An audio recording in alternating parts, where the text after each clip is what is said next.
രതി sir, നടൻ ദേവൻ ഇപ്പോ ടിവിയിലേക്ക് എന്നുള്ള വാർത്തയാണ് ഇപ്പൊ വരുന്നത്. അപ്പോ അങ്ങനെയാണെങ്കിൽ കേരളത്തില് ടിവിക്ക് പിടിക്കും? തീർച്ചയായിട്ടും. ഇനിയിപ്പോ 2 മുഖ്യമന്ത്രിമാരായിരിക്കും ടിവിക്കൊക്കെ ഉണ്ടാവുക. ഒന്ന് വിജയ്. അദ്ദേഹം കുറെ കാലം എന്തായാലും തമിഴ്നാട്ടിൽ ഭരിക്കും. ആ കാര്യത്തിൽ സംശയമൊന്നുമില്ല. പക്ഷെ അത് കഴിഞ്ഞാൽ ഇനി കേരളമായിരിക്കും അവർ ഭരിക്കാൻ പോകുന്നത്. അപ്പൊ അതിൽ ഏതൊക്കെ രാഷ്ട്രീയ പാർട്ടികൾ തൂത്തെറിയപ്പെടും എന്ന് മാത്രമേ നമുക്കറിയണ്ടൂ. മിക്കവാറും എനിക്ക് തോന്നുന്നു എല്ലാ പാർട്ടികളും ഇല്ലാതാവുകയും ഇവർ ഭരിക്കുകയും ചെയ്യും. ഒരു മണ്ഡലത്തിൽ നിന്നിട്ട് ഒരു 1000 വോട്ട് കിട്ടിയാൽ ഭാഗ്യമെന്ന് വിചാരിച്ചു. കേരളത്തില് മറ്റേ വിജയ് തരംഗമൊന്നുമില്ല. ഒന്ന്. രണ്ടാമത്തേതെന്ന് പറഞ്ഞാൽ ഇവരുടെ ഒപ്പമുള്ള രാഷ്ട്രീയ നേതാക്കന്മാർ ഏതോ സുരേഷ് തോന്നക്കൽ എന്ന് പറയുന്ന ഒരാളാണ്. പിന്നെ രണ്ടാമത്തെ പ്രമുഖയായ നേതാവ് സുരേഷ് തോന്നക്കൽ നമുക്കറിയില്ല, പോട്ടെ. രണ്ടാമത്തെ പ്രമുഖയായ നേതാവ് എന്ന് പറയുന്നത് പ്രിയങ്കയാണ്. പ്രിയങ്ക ഏതാന്ന് മനസ്സിലായോ? ആക്ട്രസ് പ്രിയങ്കയില്ലേ, നടി. ആ ആ നടി ആ പ്രിയങ്കയാണ്. അപ്പൊ പ്രിയങ്ക പറയുന്നത് ഇപ്പോഴത്തെ ഭരണം തന്നെ കുഴപ്പമില്ല, അവര് ഇനിയും നന്നായി ഭരിക്കുന്നുണ്ട്, ഇനിയും നന്നായി ഭരിക്കുമായിരിക്കും എന്നൊക്കെയാണ് അവർ പറയുന്നത്. ഉം. എങ്കിൽ പിന്നെ എന്തിനാ ഇവര് രാഷ്ട്രീയ പാർട്ടി ഇവിടെ കേരളത്തിലേക്ക് വന്നത്? ഇപ്പൊ ഇവിടെ വേറെ പ്രശ്നമൊന്നുമില്ല, എല്ലാം ഭംഗിയായിട്ട് പോകുന്നുണ്ട്. ഇനി കുറച്ചും കൂടി നന്നായിട്ട് അവർ ഭരിക്കുമായിരിക്കും എന്നാണ്. അതിന്റെ കാര്യം എന്ന് വെച്ചാൽ പ്രിയങ്കക്കൊക്കെ ഇവരെയും ഒന്ന് സൂചിപ്പിക്കണം, അവരെ സൂചിപ്പിക്കണം, ഇവരെ സൂചിപ്പിക്കണം എന്നുള്ളതാണ്. എന്താണ് ഇതിലൊരു രാഷ്ട്രീയ നിലപാടെന്ന് എനിക്ക് മനസ്സിലാവുന്നില്ല. ആകെ ഇതുകൊണ്ട് സംഭവിക്കാൻ പോണത് എന്താണെന്ന് വെച്ചിട്ടുണ്ടെങ്കിൽ ഒരൊറ്റ കാര്യമുള്ളൂ അഖില, തുറന്നങ്ങ് പറഞ്ഞിട്ടുണ്ടെങ്കിൽ പുള്ളി കുറച്ചുകൂടി കഷ്ടത്തിലാവും. അതെ. ആ, ശരിക്കും പുള്ളി ഒരു സിനിമയിൽ അഭിനയിക്കാൻ പോയാൽ നല്ല എമൗണ്ട് കിട്ടും. ഇപ്പൊ തെലുങ്കിലോ തമിഴിലോ ഒക്കെ ചെന്ന് വെട്ടുകൊണ്ട് മരിക്കണതാണ് നല്ലത്. എന്നാൽ സിനിമയിലെ കാര്യമാണ് ഞാൻ പറഞ്ഞത്. സിനിമയിൽ മറ്റേ ഈ നമ്മുടെ തെലുങ്കിലൊക്കെ എന്ന് പറഞ്ഞിട്ടുണ്ടെങ്കിൽ മറ്റേ ചെറിയ ആയുധങ്ങളൊന്നും ആയിരിക്കില്ലല്ലോ, മറ്റേ കോടാലി എന്നൊക്കെ പറഞ്ഞാൽ മറ്റേ ഒന്നൊന്നര കോടാലി ആയിരിക്കും. മറ്റേ അവിടെയുള്ള ആർട്ട് ചെയ്യണമെന്നൊക്കെ അങ്ങനെയാണ് ആയുധങ്ങൾ ഉണ്ടാക്കുള്ളൂ. സത്യം പറഞ്ഞാൽ ആയുധം എടുത്ത് പൊക്കണമെന്നുണ്ടെങ്കിൽ 3 പേര് വേണ്ടി വരും യഥാർത്ഥത്തിൽ ആ ആയുധമാണെങ്കിൽ. പിന്നെ ഇത് മറ്റേ തെർമോക്കോളൊക്കെ വെച്ച് ഉണ്ടാക്കണോണ്ട് പെട്ടെന്ന് പറ്റും. കുഴപ്പമില്ല, പെട്ടെന്ന് എടുത്ത് വെക്കാം. അപ്പൊ അതിൽ ബാലയേക്കടൊക്കെ എടുത്ത് പുള്ളി വെട്ടുകൊണ്ട് മരിക്കുക, നല്ല ചില്ലറ കിട്ടും, അത് മേടിച്ച് സുഖമായിട്ട് ജീവിക്കുക. അല്ലാതെ ഇതിനൊന്നും നിന്നിട്ടൊരു കാര്യമില്ല. കേരളത്തിൽ ടി വിക്ക് എന്ത് തരം കൊണ്ടാക്കാനാണ്, എന്ത് പ്രതീക്ഷ ഉണ്ടാക്കാനാണ്? കേരളത്തിൽ ശരിക്കും പുതിയൊരു പാർട്ടിക്ക് വലിയ സ്കോപ്പ് ഉണ്ട്, ആ കാര്യം ഞാൻ സമ്മതിക്കുന്നു. ഇപ്പൊ ഉദാഹരണമായിട്ട് ആം ആദ്മി പാർട്ടി, അല്ലെങ്കിൽ 2020, V4 കൊച്ചി, ഇത്തരത്തിലുള്ള പാർട്ടികളടക്കം ചെറിയ ചെറിയ പാർട്ടികൾ എല്ലാ സ്ഥലത്തും വന്നിട്ടുണ്ട്. നിങ്ങൾ ശ്രദ്ധിച്ചു നോക്കിയാലേ അറിയാം. ഇപ്പൊ RMP ഇതുപോലെയുള്ള പാർട്ടികളൊക്കെ വന്നിട്ടുണ്ട്. അപ്പൊ ആ പാർട്ടികൾക്കൊക്കെ തന്നെ ജനങ്ങൾക്കൊരു പ്രതീക്ഷയുണ്ട്. കാരണം ഇപ്പൊ നിലനിൽക്കുന്ന പാർട്ടികളെക്കാൾ പുതിയൊരു പാർട്ടിയെ നോക്കാം എന്ന് പറയുന്നത് ചിന്തിക്കുന്ന നിരവധി ആളുകളുണ്ട്. ഇപ്പൊ ആം ആദ്മി പാർട്ടി ഏറ്റവും ആദ്യം ഒരു സംഘടനാ ബലവും ഇല്ലാതെ അവർ ഇവിടെ വന്ന് 2014 മത്സരിക്കുമ്പോഴാണ് അവർക്ക് ഏറ്റവും കൂടുതൽ വോട്ട് കിട്ടിയത്. ഉം. അന്ന് മലയാളം ശരിക്കറിയാത്ത വേലുപ്പിള്ളെ പ്രഭാകരനൊക്കെ ഇന്റർവ്യൂ ചെയ്തിട്ടുള്ള ഒരു ജേർണലിസ്റ്റ് ഉണ്ട്, അനിത പ്രതാപ്. അവരാണ് ഇവിടെ മത്സരിച്ചത്. അവർ എറണാകുളത്ത് മത്സരിച്ചിട്ട് അത് 50,000 വോട്ട് പിടിച്ചു. ഉം. അപ്പൊ അത്തരത്തിലൊരു സ്കോപ്പ്, പ്രതീക്ഷ ഇതൊക്കെ തന്നെ ഉണ്ട്. ഇപ്പൊ ഞാൻ ഒരു പൊളിറ്റിക്കൽ സ്ട്രാറ്റജിസ്റ്റ് ആയിട്ടുള്ള ആളുകൾ മറ്റേ ഈ തൃണമൂൽ കോൺഗ്രസിന് വേണ്ടി ഇവിടെ വർക്ക് ചെയ്തിരുന്നു. ഐപാക്കിലെ ആളുകൾ എറണാകുളത്ത് കേരളത്തിൽ വർക്ക് ചെയ്തിരുന്നു, ഒരു 10-15 പേര്. ഒരു ഒരു മാസം ഒരു 50 ലക്ഷം രൂപയൊക്കെ അവർക്ക് ശമ്പളം കൊടുത്തിട്ടാണ് അവരിവിടെ വർക്ക് ചെയ്തിരുന്നത്. അപ്പൊ അവരെൻ്റെ അടുത്ത് പല അഡ്വൈസ് ചോദിക്കാനൊക്കെ വിളിക്കുകയും എന്നോട് ഡിസ്കസ് ചെയ്യാനൊക്കെ വരികയൊക്കെ ചെയ്തിട്ടുണ്ട്. അപ്പൊ അന്നേരം അവരോട് ഞാൻ പറഞ്ഞു, നിങ്ങൾക്ക് ഒറ്റക്ക് നിന്നാൽ പോലും ഇവിടെ ജയിക്കാൻ കഴിയാവുന്ന, അല്ലെങ്കിൽ ജയിക്കാൻ പറ്റുന്ന പറഞ്ഞാൽ ഒരു രാഷ്ട്രീയ പാർട്ടി നന്നായിട്ട് ആകാൻ കഴിയുന്ന സാഹചര്യം കേരളത്തിലുണ്ട്. പക്ഷെ പ്രധാനപ്പെട്ട ഒരു ആര് നിൽക്കുന്നു എന്നുള്ളത് ഇമ്പോർട്ടൻ്റ് ആണ്. അതെ. ഇപ്പൊ മനസ്സിലായി. ഇപ്പൊ കിഴക്കമ്പലത്ത് കിറ്റ് എക്സാം നിന്നപ്പോ അവിടെ ഞാൻ പറഞ്ഞ ആ 4 പഞ്ചായത്തിലെങ്കിലും ജയിക്കാൻ കഴിഞ്ഞു അവർക്ക്. ഉം. കുറച്ച് നേട്ടം ഉണ്ടാക്കാൻ കഴിഞ്ഞു. അതുപോലെ ഇവിടെ V4 കൊച്ചി വന്നപ്പോഴും, അതുപോലെ ആം ആദ്മി പാർട്ടി വന്നപ്പോഴൊക്കെ ആം ആദ്മി പാർട്ടിയുടെ നേതൃത്വം കേരളത്തിൽ പ്രോപ്പറായിട്ട് ഉണ്ടായില്ല. പക്ഷെ കണ്ടതും നമ്മുടെ ഇവരെയാണ് കണ്ടത്. നമ്മുടെ അരവിന്ദ് കെജ്രിവാളിനെയാണ് കണ്ടത്. ആദ്യം സാറാ ജോസഫും പിന്നെ നമ്മുടെ CR നീലകണ്ഠനും എല്ലാവരും അതിന്റെ തലപ്പത്ത് ഉണ്ടായിരുന്നു. മനസ്സിലായി. പക്ഷെ ഈ തലപ്പത്തുണ്ടാവുക എന്ന് പറഞ്ഞാൽ കുറച്ചുകൂടി ക്രെഡിബിലിറ്റി ഉള്ള ആളുകൾ ഉണ്ടാവുക. രണ്ടാമത്തെ അവർക്ക് വർക്ക് ചെയ്യാൻ കഴിഞ്ഞില്ലെങ്കിൽ ഇത് പ്രശ്നവും. ഉം. ഇപ്പൊ സാറാ ജോസഫോ നീലകണ്ഠനോ അല്ലെങ്കിൽ സിആർ നമ്മുടെ CRO, അല്ലെങ്കിൽ ഈ പറയുന്ന സിറിയക് മറ്റേ IAS, റിട്ടയർഡ് IAS, കാരണം പുള്ളിയൊന്നും മോശമായിട്ടല്ല. പക്ഷെ ഇതൊരു സ്ട്രക്ചർ ഉണ്ടാക്കി എടുക്കുക എന്ന് പറയുന്നത് വലിയ ശ്രമകരമായിട്ടുള്ള പണി ആണ്. ആണ്. അതൊന്നും ചെയ്യാൻ ഇവരെ കൊണ്ട് പറ്റില്ല. ഇവരെ കൊണ്ട് പറ്റില്ല. ദേവൻജിയൊക്കെ ആദ്യം തന്നെ പുള്ളി ഒരു പാർട്ടി തുടങ്ങുകയും 20 ബൈക്ക് വാടകയ്ക്ക് എടുക്കുകയും ആ 20 ബൈക്കിലേക്ക് ഇരിക്കാൻ വേണ്ടിയിട്ട് 20 മുടി വളർത്തിയ പിള്ളേരെ വാടകയ്ക്ക് എടുക്കുകയും എന്നിട്ട് വീൽ ചെയ്യിപ്പിക്കുകയൊക്കെ ചെയ്തുകൊണ്ട് പാർട്ടി വളരുമെന്ന് പുള്ളി കാണിച്ച. അങ്ങനെ വീൽ ചെയ്തുകൊണ്ടൊന്നും പാർട്ടി വളരൂലല്ലോ. ഒരു ടയറിലൊക്കെ ഓടിച്ചിട്ട് പാർട്ടി വളരും.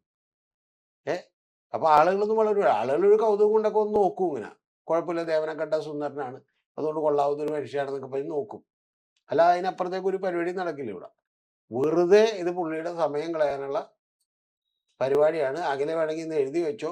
ഒരു 3 വർഷം കഴിയുമ്പോൾ പുള്ളി ഈ പണി നിർത്തി വേറെ പണിക്ക് ഒന്നില്ലെങ്കിൽ അടുത്ത പാർട്ടി, അല്ലെങ്കിൽ കാരണം ഒരു ഇമ്പാക്റ്റും ഉണ്ടാക്കാൻ പറ്റില്ല അത്.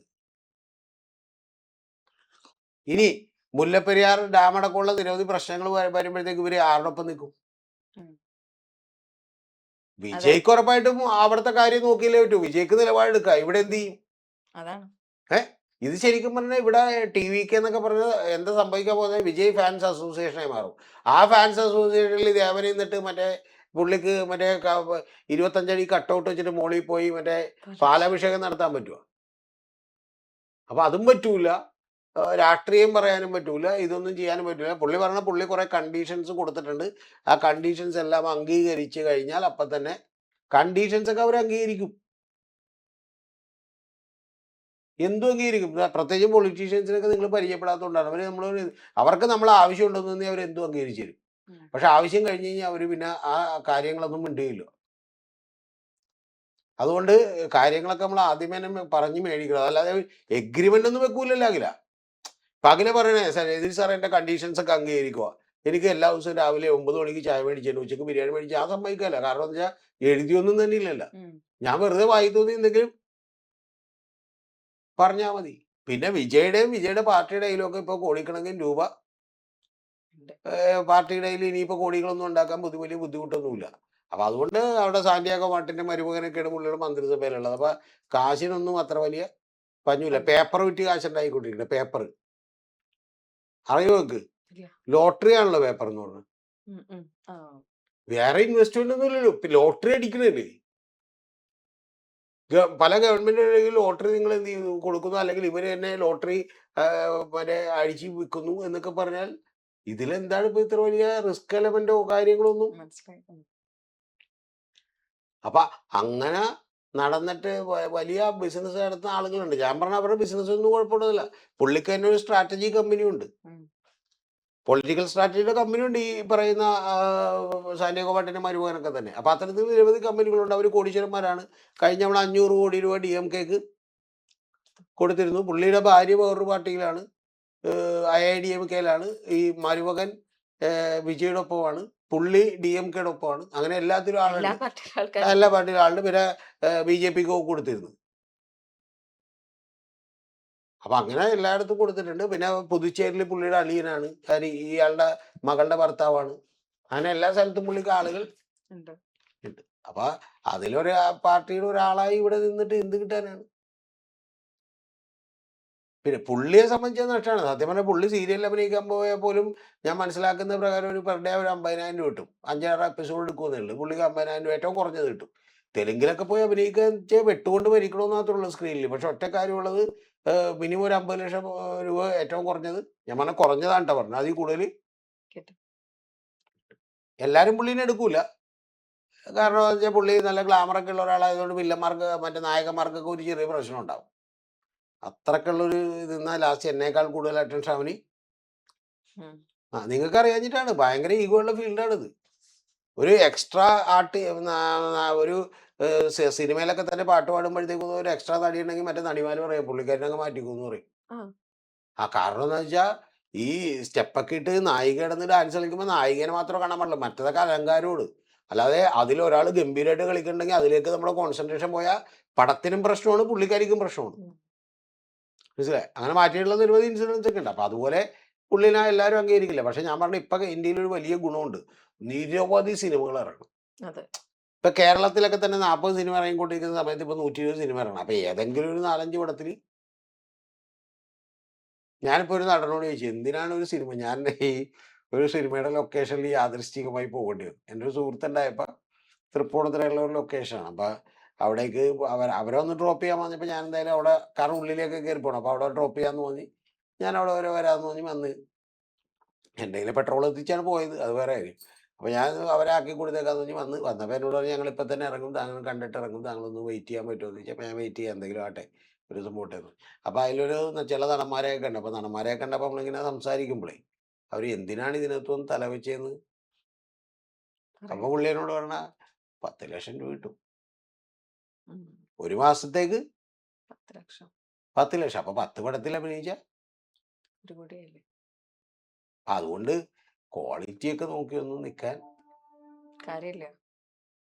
ഞാൻ പറഞ്ഞത് ദേവൻജിക്ക് അത് ചെയ്യാവുന്നേ ഉള്ളൂ. കാരണം ഇനിയിപ്പോ വില്ലന്റെ ക്വാളിറ്റി ഒന്നും നോക്കണ്ടല്ലോ.